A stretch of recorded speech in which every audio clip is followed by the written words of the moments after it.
All right, so people are pretty upset with me about that Amari and Hampton video. So let's talk about another player that people got upset with me about, Tetairoa McMillan. And I actually have some good news about him.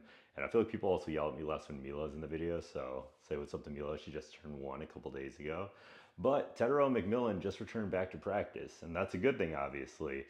Makes me change my injury projection on him. What do I think about when people talk about hamstrings, though? So I look at a couple different factors. I look at if they're a rookie receiver or if they're a veteran, because a wide receiver needs to get acclimated to the NFL. So this is a rookie, obviously, so he's getting acclimated. On top of their rookie, you got to look and see how many hamstrings they've had. So he had hamstring tightness around August 9th, and then a second hamstring tightness around August 18th. And people are like, oh yeah, but it wasn't an actual hamstring strain, it was just tightness. And what people don't understand is that hamstring tightness is just a mild strain. They said the MRI was clean. When they say the MRI is clean, that means that there isn't any kind of discrete tear that's noticed. But in a hamstring strain, it can be anywhere from a discrete mild tear to some inflammation or edema. And the edema or the fluid collection that shows up on MRI, they typically wouldn't mention that in the report. So when they say the MRI is clean, that's a pretty vague term.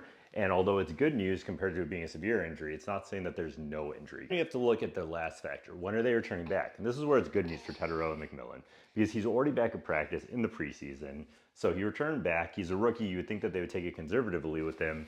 And 25% of those re-injuries occur in that first week. So we get a really good gauge of him and how he's going to do this first week back. And in regards to that, I would upgrade my injury concern on him from moderate down to mild. And mild is still based on the fact that he's a rookie wide receiver who had 2 episodes of hamstring tightness. So that to me is a little bit of a red flag, but not quite as severe as I thought before. And I would be okay taking him in the early 6th round.